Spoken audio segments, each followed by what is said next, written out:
Welcome to Just the Tip-Sters, America's favorite true crime podcast, and it's the favorite true crime podcast of America because I said so. You're allowed to say that. I'm not saying it's the number one podcast. See what I did there, Stacy? I see that. Yeah. Clever. You're very smart too. Yeah, you picked right up.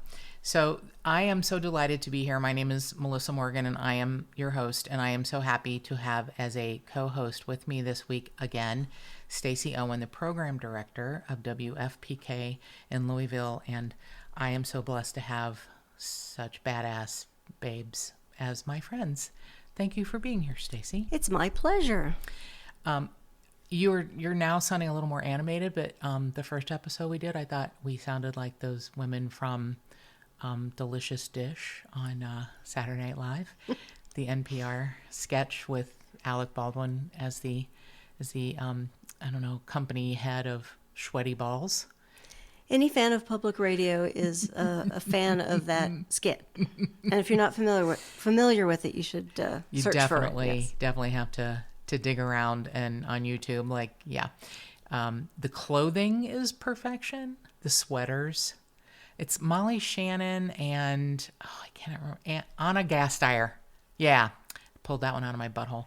They are perfection. It's like they had studied NPR, listened intently to Terry, whatever her name is. Terry Gross. Thank you, Terry Gross from Fresh Air. I started to call it Fresh Hell from Fresh Air.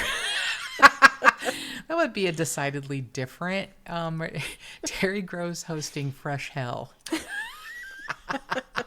in a very monotone, kind of sanguine, what fresh hell is this? That's perfect. Perfection.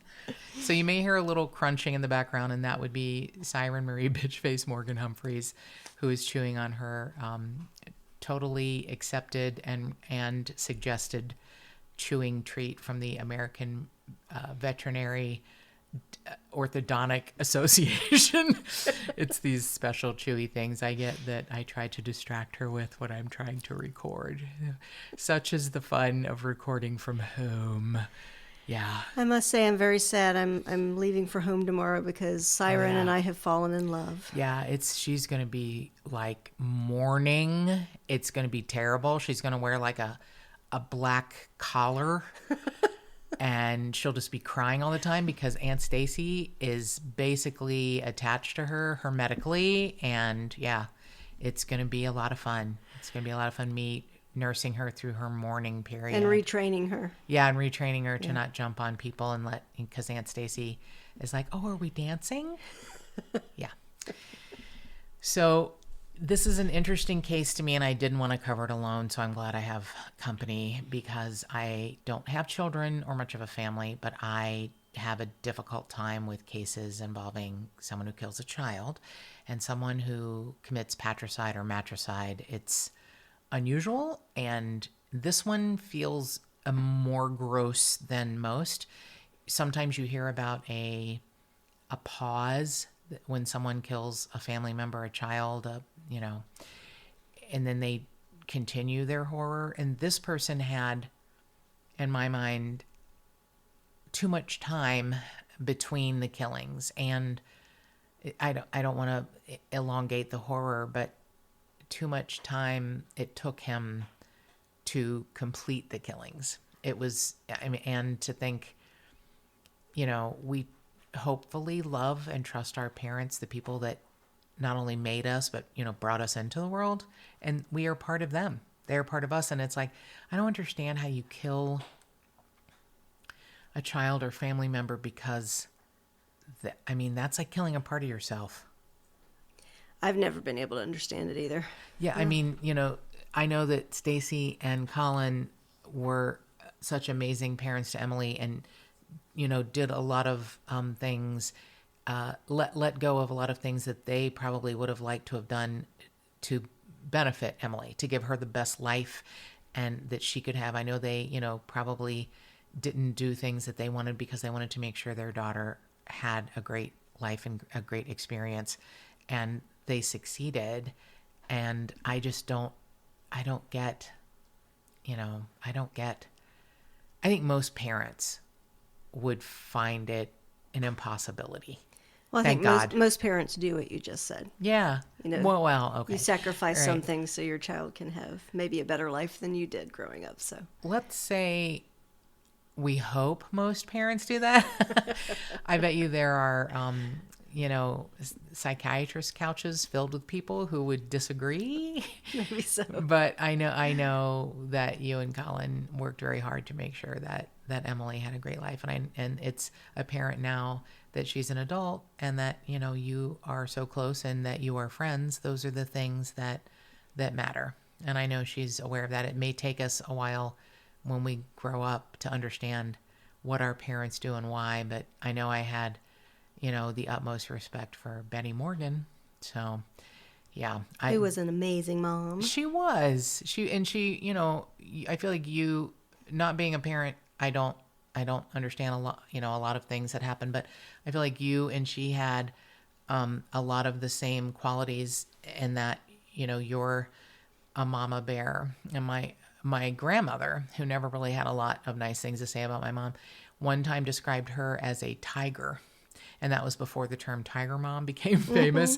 She, said, I did know if anything happened to you, your mom would fight for you like a tiger. And I was little when she said that, but it stuck with me because it's a feeling of comfort, I think, when someone else tells you. My mom never said, I'm a tiger and will defend you. But, I felt some safety and comfort hearing that from my grandmother. I think the other meaning behind Mama Bear, and I had a staff member explain this to me once, is similar to that in that, yeah, you're a Mama Bear, meaning, yes, you're nourishing, you're encouraging, but when it comes down to it, you get your claws out.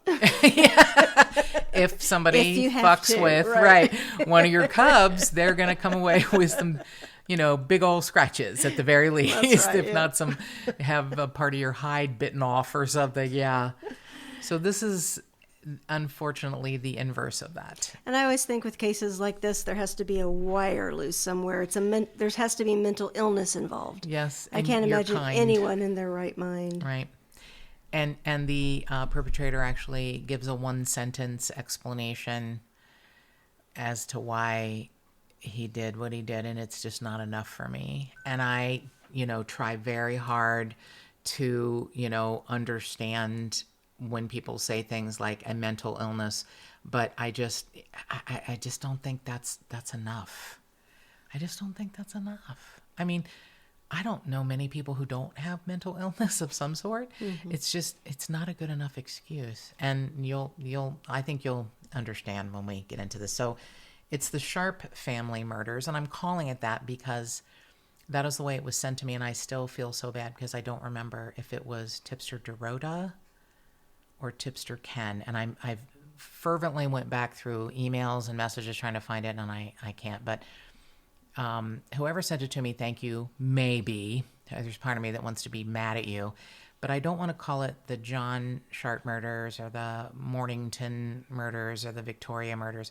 This is from Australia, and I want to call it the Sharp family murders because this man murdered his family, his entire family. So they're calling him the Australian version of Chris Watts. I feel like that's, I don't know. No, I feel like that's actually too kind. He's even worse than Chris Watts, if you can picture that. But he is the Australian version. So John Miles Sharp grew up in the Mornington version of Victoria, Australia, and he sort of stayed there his whole life. He began working at the Commonwealth Bank of Australia, and he met a fellow employee named Anna Kemp. She was originally from New Zealand, and she was a few years older than him. When they got married in October of 1994, I think she was 41 and he was 37. Or actually, I guess that was actually the times of her death. So they were even younger than that. And they were married for a while, I guess, before. Yeah. So he was 27, she was 31 when they got married. And on the honeymoon, Anna Kemp told her mother, I think I've made a terrible mistake. On the honeymoon? On the honeymoon. And her brother said, well, she carried on with that mistake. And then in 2002, she gave birth to their daughter, Gracie. So they had this beautiful daughter, Gracie. And then she mentions to John that she is pregnant again. this time with a male child. Yes, ma'am. Did she say, did anything in your research say why she thought she'd made a mistake as early as her honeymoon? Well, I don't know if it was just interactions between the two of them, but I can tell you she did not know what I'm going to say it was her gut, because she did not know what he had done in his past, and that's going to come up. Okay. Because if she had known, I know she would never have married him, and that did not come out until after he was on trial, because other family members began speaking. But I feel like, she meets someone who's younger. I wouldn't call him unattractive. I also wouldn't call him attractive. I don't know why when you're 31 you feel like you have to get married. I mean, maybe it was a different time when you got married younger. It was in the 2000s. I don't know. But maybe this is a a warning. Hey kids, don't get married really young. A cautionary tale. Yeah, exactly. Totally, exactly. So, yeah, in 2002, she gave birth to their daughter, and her daughter was about, I guess, 18 months old. And in March of 2004, John Sharp said that he and his 41-year-old wife had been arguing before bed. She goes to bed, and their daughter is sleeping next to her in their bed. John Sharp gets a recently purchased spear gun out of his garage and crawled up the steps and shot her in the head while she's lying in bed next to their daughter.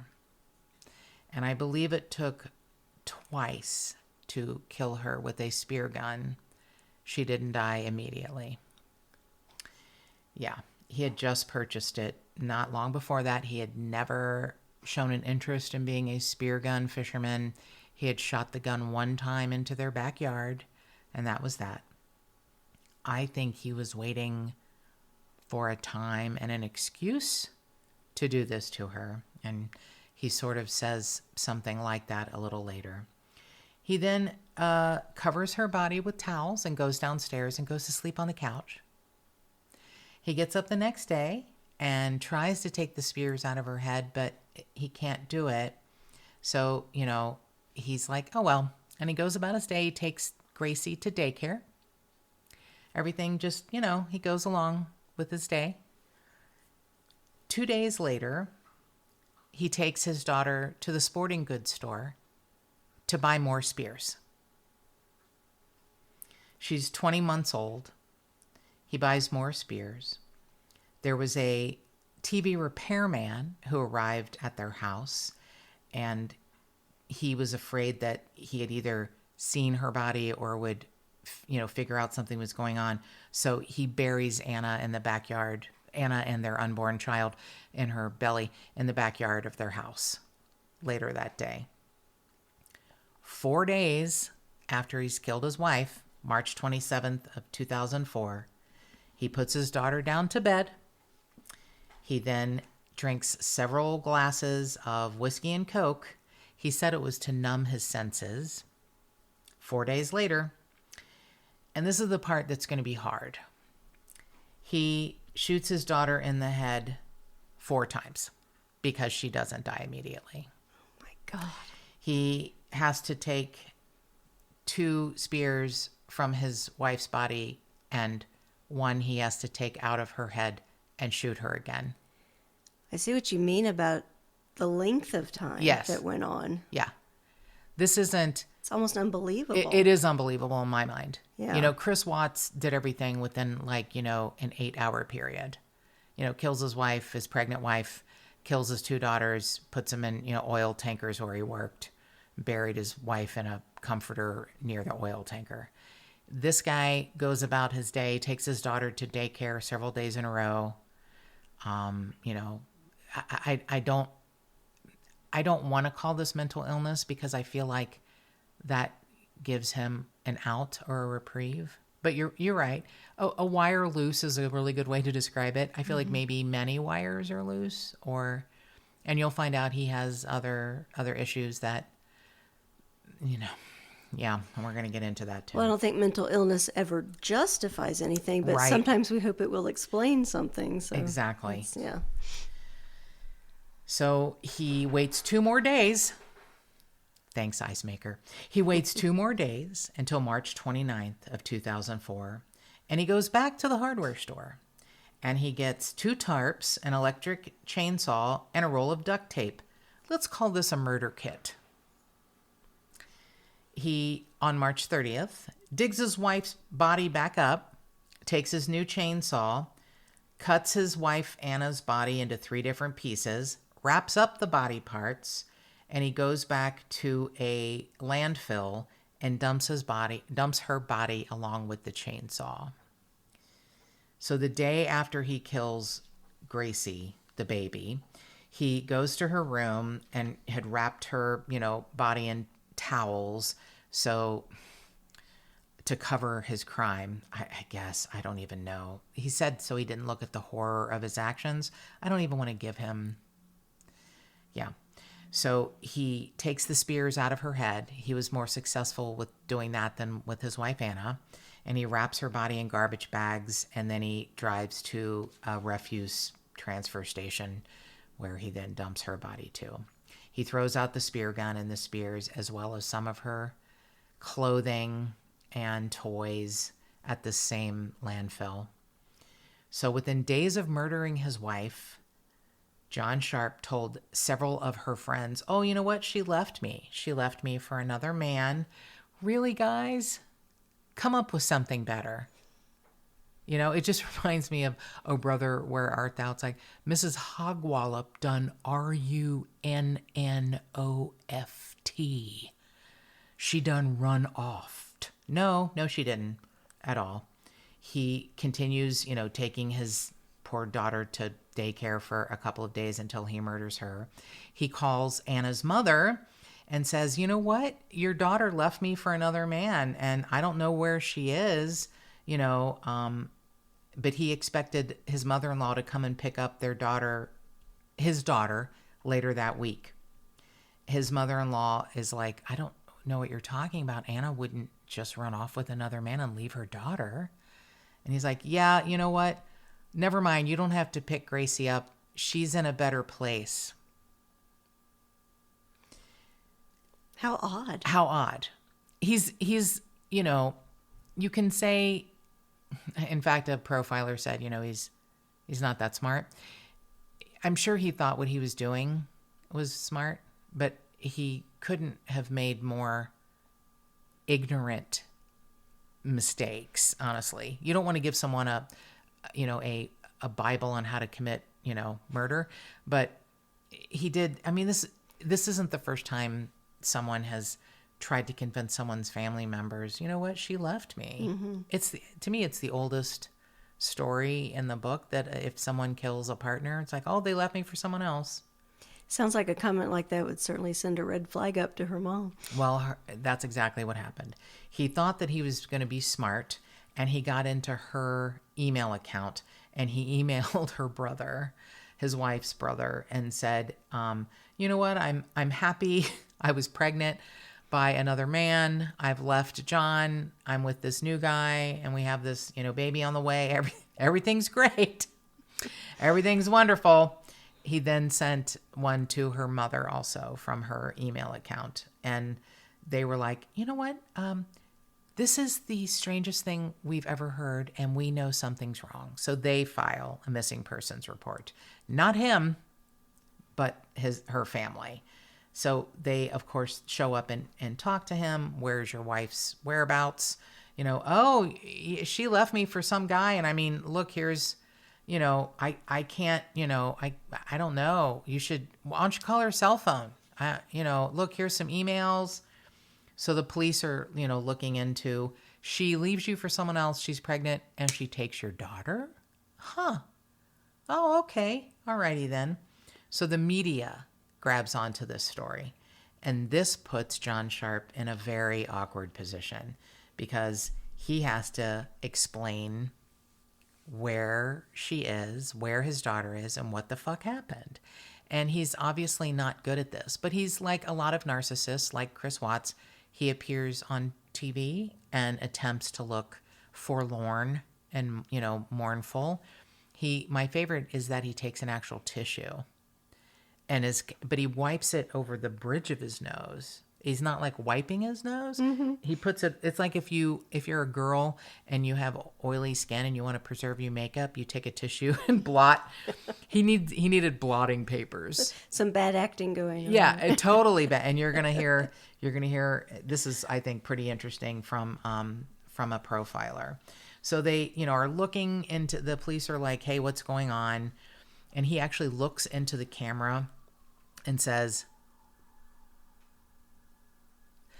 sorry, Matt, I'm waiting for the sirens to go away. I'm not in trouble, as far as you know.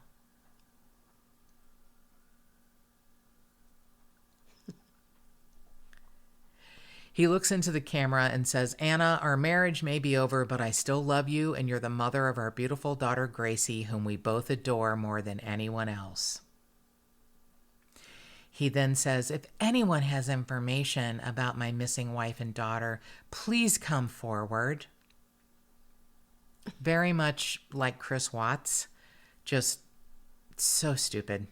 So a profiler was on a television show called Faking It, and they reviewed the camera footage of him talking into the camera, and they're like, there are 3 clues that show that he's guilty. Now, I don't know, I'm back and forth on profiling. I think there might be some things that are helpful in a profiler's, but we've also shown that, there's only so many times a profiler can say, it's a white male between the ages of 30 and 40, and he's a loner and has a menial job. There's only, you know what I mean?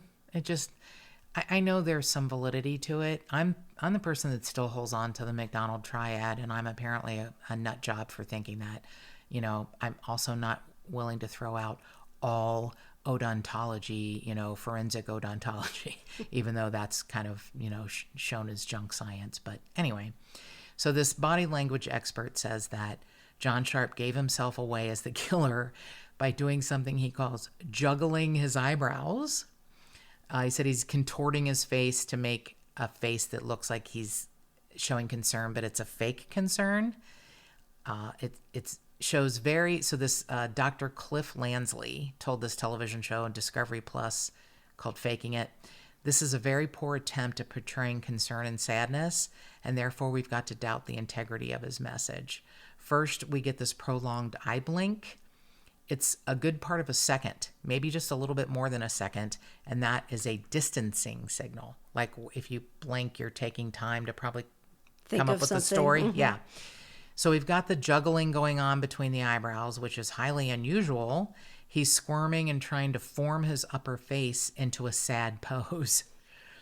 And then we link up the face overall. The squirming is accomplished not to just get in the eyes, but the mouth, where we see the mouth raising, almost like moving up from the lips into a growl. He's making contortions of muscles on his face to try and portray some form of concern, and it's just not working. And Dr. Lansley said the added use of the tissue, which he used to try and convince the public that he was upset that his wife and child were, missing. There's no moisture on his nose. There's no tears in his face. And he brings us this pained expression on his brows to try and show concern, and it just doesn't fool any of us. Mm-hmm. And this was a good one, too. He keeps shaking his head beyond the words. So like he'll say something and then shake his head no, which a perpetrator thinks is like a convincing tactic. But when you shake your head back and forth, you think you're saying, oh no, I haven't done it. But when you prolong your head shakes, it's a characteristic of deception, because people do this to convince you that they're telling the truth. It's a convincing tactic that we rarely see with truth tellers. I think that's pretty fascinating. Mm-hmm. If you're being accused of something and you're innocent and you're like, no, I didn't do it. If you say it at the same time and shake your head, if you are like, no, I didn't do it, and then shake your head, it's almost like to me, it's like you're telegraphing what I just said to you is false. and it's all unconscious. And, body language experts are, like body language experts. You know what I mean?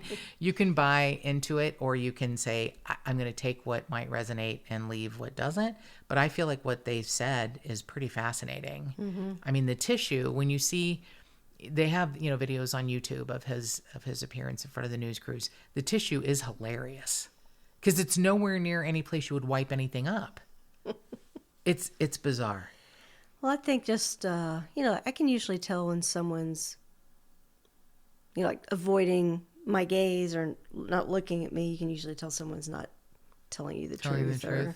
So that would be in its most simplistic form, I would think. Right. But, so I could see how facial expressions or body movement could be telling. To me, it's the ability to interpret them. Mm-hmm. I think you're probably right. I think it takes someone, a special person, to understand and interpret the information. I think we probably telegraph information out constantly, but those are people that are, maybe unaware, who are authentic. I think there are probably people who are narcissists or are good at covering, and he was good at covering. We'll find out.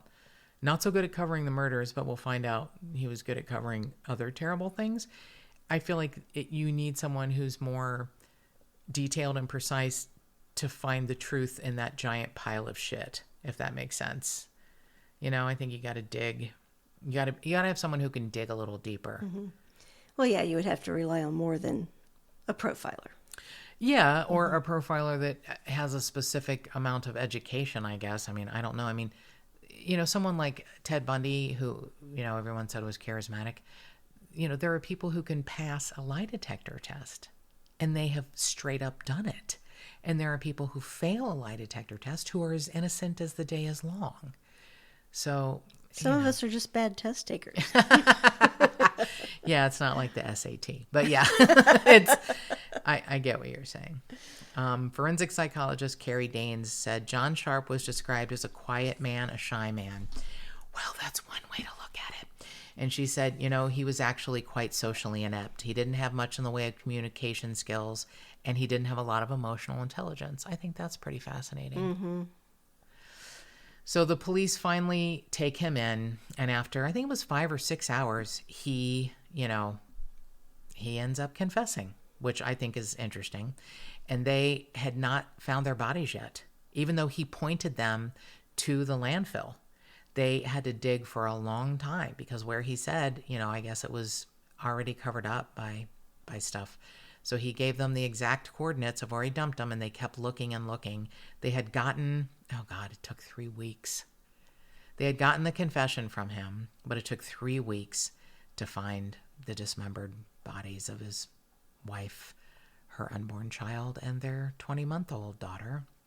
So he's in custody, and they're, saying, what happened? Why did you do this? And he's like, yeah, Anna was very controlling and moody. Great reason to kill your wife. Yeah. I don't know. There's this thing called divorce. I'm not sure. Yeah, I've heard of that. Yeah, it's legal in most countries. It can make your life free. Oh, yeah, we've both been through that. Neither of us killed our ex-spouses. So, yeah, controlling and moody. And that they were in a loveless and unhappy marriage. Uh-huh. Now, this is the part I wanted to talk to you about because He said, Anna wore the pants in the family. Yeah. I feel like both of us are people who are strong, and I don't know.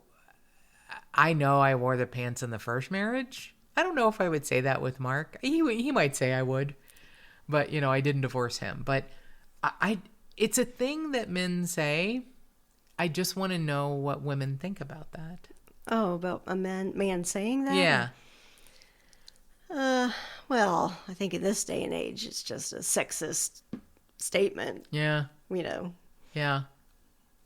It's like a marriage is supposed to be a partnership. Mm-hmm. Yeah. And I feel like the men that are most comfortable in their skin, are okay with it being a partnership. Like they don't feel threatened or say something like, oh, she wears the pants. My guess would be Anna had to kind of step up because he was a lifeless fish. I mean, Possibly. I could be wrong, but Well, I was about to say, I'm sure a statement like that comes from a place of insecurity. right. Yeah. That's actually I love motorcycles. That's actually a very good point. Again, insecurity, not a good reason to kill your whole family. This is the part that kills me. When asked why he killed Gracie, he said, I don't really know.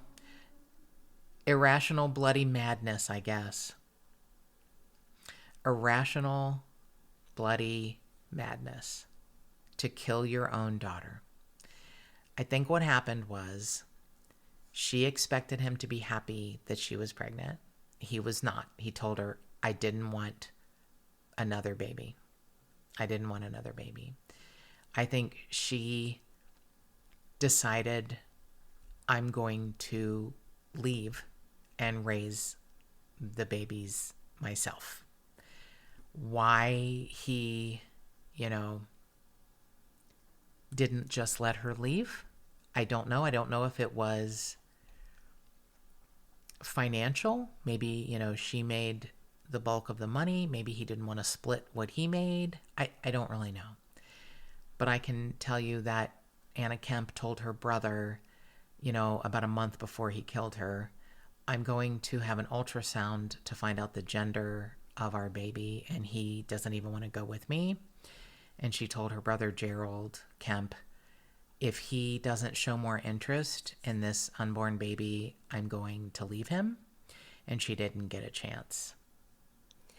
This would be total speculation, but I also wonder if maybe she knew more of his secrets and he didn't want her to be out in the world. That is a very good point, because after he pled guilty and he had received 2 life sentences, he must serve 33 years before being considered for parole. And apparently prison has not been very good to him. He's in protective custody because prisoners are constantly threatening his life. I guess, patricide is not thought of well. And taboo in the prison system. Mm-hmm. Yeah. I mean, I don't want to read this quote, but I'm going to read this quote. He retrieved the spear gun from the garage, loaded it with his newly acquired spear, and fired it after, 4 days, fired it at his daughter's head. She was wounded and screaming loudly.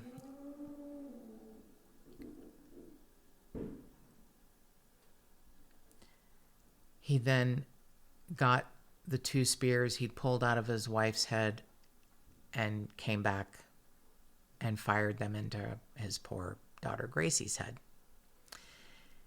Those 3 didn't kill her. He had to take one of the spears out of her head and fire it again. Finally, she died after 4.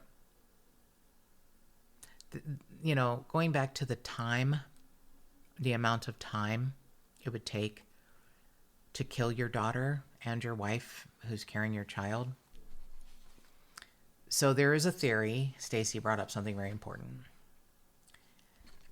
This came out, though, only after the trial, because family members came out and said,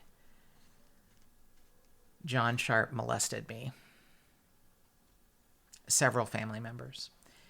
He had actually been arrested and convicted before they got married. I don't know if his, arrests were not known to Anna. There are some that believe that he was molesting his own daughter, Gracie. And maybe that's why she was leaving, and maybe that's why Gracie was sleeping next to her. This is an awful part. One relative said, we think she caught him, his own relative. We think that's why he killed her. One of his victims, who's an adult now, tried to confront him when she was an adult. And she said that he told her, you were a shit who deserved it. Oh, I'm sorry. You were a slut who deserved it. Sorry, Matt. You were a slut who deserved it. That's what he told her when the victim confronted him. All that makes more sense to me. A child slut. I mean, why he did it. Right. Yeah, that would make more sense. I would hate to think that he was molesting his own daughter, but if you're molesting, young family members that are underage, I guess I'm not going to put anything past you. No. I think it also, just the horrifying description of how his daughter died, it would also point to the fact that it was obviously premeditated because he wasn't practiced in using the weapon he purchased. Like he didn't buy it to hunt or... Right. Yeah. Yeah. I mean, it took him a long time to work up to killing his wife, and then it took him a long time to work up to killing his daughter. And maybe he had to kill both of them because they were, witnesses or unfortunate victims. I mean, I don't know. I don't know if we'll ever find out the truth. I mean, when he says, irrational bloody madness, I don't know. That's not a good enough answer. I don't know that he would ever be honest enough to say,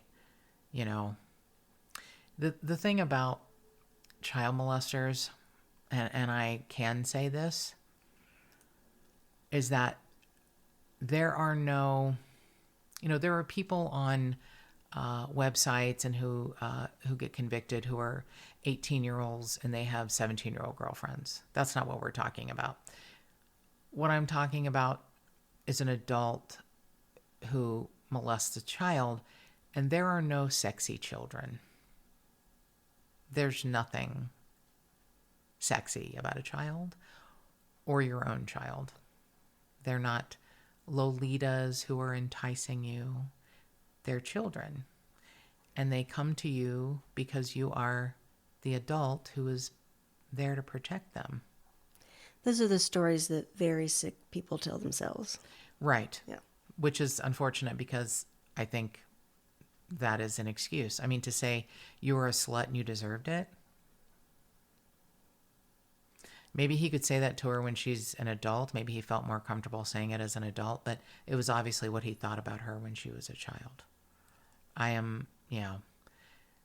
still don't believe in the death penalty, but I do have to say I understood when I read some things in online forums. This man should be set on fire. This man should be taken out of society, but permanently. Those are things I understand. Well, I can't imagine there would ever... It seems like the verdict should have been life without possibility of parole. That's the difference in different countries. Mm-hmm. There's no death penalty in Canada. I don't know if there's a death penalty in Australia. Maybe not. But I can tell you he is eligible for parole in 2037. The only thing I can think is that we can hope that never happens. What is that, 15 years from now? He'll be, he'll be like 71. He'll still be alive. Yeah, not good enough. Well, hopefully enough family members will come forward. We can hope. Yeah. I don't know enough about the justice system in Australia. We've only covered a few cases in Australia. But yeah, I don't know why. You're right. He killed 3 people. I mean, that's basically the definition of a serial killer. If it's, more than 2, you're a serial. Mm-hmm. Doesn't matter that it's 3 people in your same family. He killed his unborn son, his wife, and his daughter. So, and he's a pedophile. And a pedophile. So I can't imagine they wouldn't think he wouldn't continue to be a danger.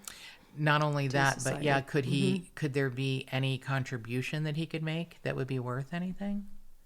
That's the part, absolutely still a danger and no contributing, I like to believe people can be reformed. I like to believe that, people have gifts that they can share. This is just a time when I don't. Mm-hmm. I don't. I concur. Well, Stacey and I figured it all out, so I feel so much better. That's it. The final word. That's it. I'm changing the title of the podcast. The final word. That's a great title. I love that. So the final word is that John Miles Sharp should not be in humanity in society and allowed to function anymore. I think he should go gentle into that good night, or not even gentle. He should just go into that good night, however he gets there. I love that they're spending extra money to keep him away from other prisoners who might kill him. God. You know, I mean, sometimes maybe you just throw him out there with the lions, wearing a lamb suit. Is that bad? Somebody's got a leftover Easter lamb suit that'll fit John Miles Sharp. I know it. I know it. We can do this. We can do this. Stacy wants so desperately to laugh, and she's so embarrassed to laugh because I'm a terrible person. Her face is crimson right now. All right. So I'm not saying all of my ideas are solid, but I'm floating them out there. We can vote on them later. I am floating them out there. I guess there's no rule that you can't put him out there into the world. That's right. That John Miles Sharp wearing a lamb suit gets put out in the middle of... Yeah, nothing wrong with that. So it is Easter time. Yeah, exactly. If you have a tip on a missing person or unsolved homicide, or just want to suggest a case, please give us a call at 832-TIPSTER. That's 832-847-7837. You can find us on all of the social media platforms. We have the Just the Tipsters Facebook page, at JT Tipsters on Instagram, at JT Tipsters Pod on Twitter. We have our email address, JT Tipsters email address, jttipsters@gmail.com. And a new way you can get a hold of us is our new website at justthetipsters.com. You have a direct link there for an email. You can see all of the episodes. You can see all the interviews that I've done for the local 12 in Cincinnati. Good morning, Cincinnati. And I am just really grateful that any of you contact me anyway. And we have another interesting case coming up of a missing person. He is originally from Ohio, went missing from New York. I'm looking forward to covering that. That came to us from our amazing tipster, Jerry. So thank you so much for listening to this terrible, awful, remarkably awful, awful, awful story, and more cowbell.